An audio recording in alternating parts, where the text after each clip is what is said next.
Hello दोस्तों, स्वागत है आप सभी का हमारे इस चैनल पर। दोस्तों, हम लोग पढ़ रहे थे वैदिक काल, और वैदिक काल में हम लोग पहला खंड पढ़ रहे थे ऋग वैदिक काल। क्योंकि मैंने आपको बताया था वैदिक काल दो पार्टों में बटा था, एक ऋग वैदिक काल, एक उत्तर वैदिक काल। तो ऋग वैदिक काल हम लोगों ने पढ़ना शुरू किया था, और ऋग वैदिक काल में मैंने आपको सामाजिक स्थिति के बारे में पढ़ा दिया था।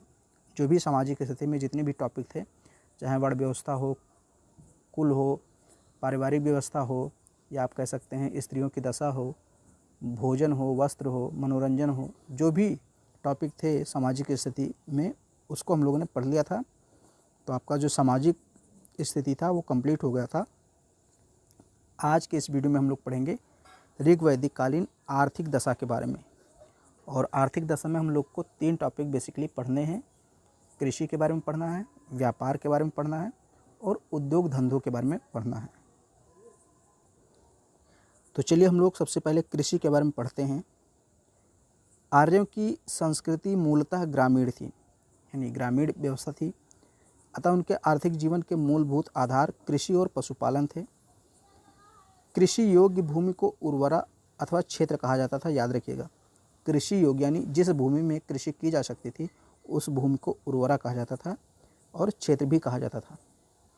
ऋग्वेद में लांगल तथा शीर हल के लिए प्रयोग किया गया है।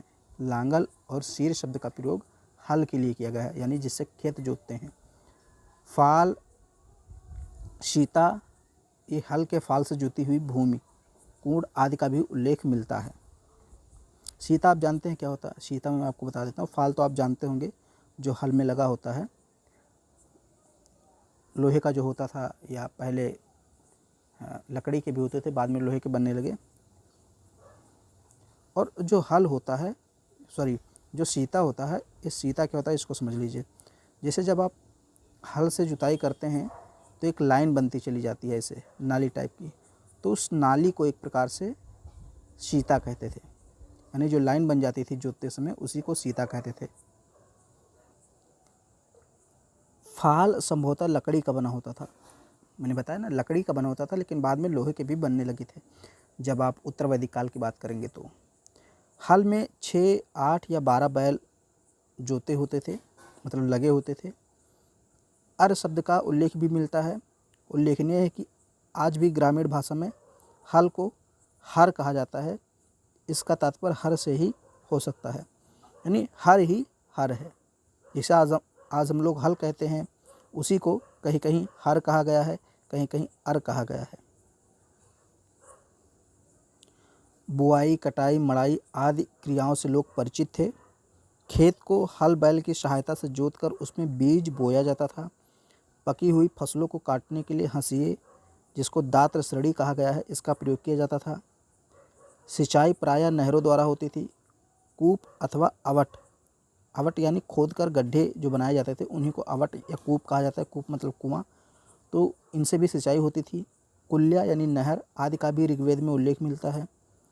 चक्र यानी रहट, इनकी सहायता से भी कूप से पानी निकाला जाता था और नालियों द्वारा उसे खेतों तक पहुंचाया जाता था। इस तरह सिंचाई के लिए वर्षा जल और कुएं का प्रयोग किया जाता था।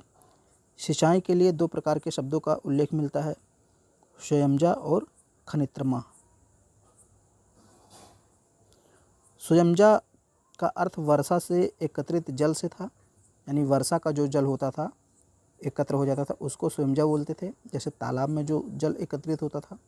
और खनित्रमा जो होता था, ये खोद कर निकाले गए जल को बोलते थे, जैसे कुआं या आवट। जब हम खुदाई करते हैं, गड्ढा करते हैं गहरा, तो कुआं बनता है या आवट बनता है, और उससे जो पानी निकलता था, उस एकत्रित पानी को खनित्रमा कहा जाता था। लोग खाद के प्रयोग से परिचित थे। खेती से उत्पन्न होने वाले अन्नों में यव और धान्य का उल्लेख हुआ है, परंतु इन दोनों शब्दों का अर्थ स्पष्ट नहीं है। बाद में इनका अर्थ जौ तथा चावल हो गया, परंतु ऋग्वैदिक आर्य चावल से परिचित नहीं थे। देखिए, चावल का उल्लेख नहीं मिलता, याद रखिएगा। नमक का उल्लेख भी नहीं मिलता है ऋग्वेद में, ना तो चावल का उल्लेख मिलता है। हालांकि जौ और धान्य का उल्लेख मिलता है। क्षेत्र, ये जुता हुआ खेत होता था, यानी जिसमें कृषि की जाती थी। उर्वरा, कृषि योग्य भूमि या उपजाऊ भूमि। खिल क्या होता था?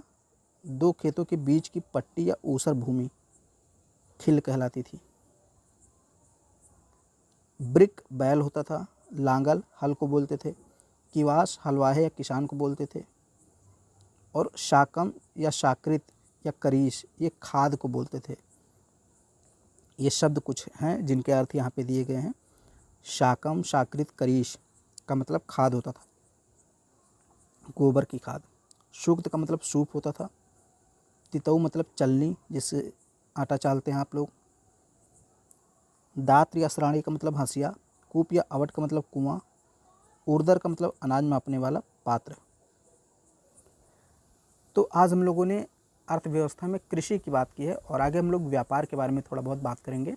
तो छोटे छोटे टॉपिक रहेंगे, मैं आपको जल्दी इसको कंप्लीट करा दूंगा। तो वीडियो पसंद आए तो इसको लाइक कर दीजिए, शेयर कर दीजिए। हमारे चैनल पर पहली बार आए हैं तो चैनल को सब्सक्राइब जरूर कीजिए।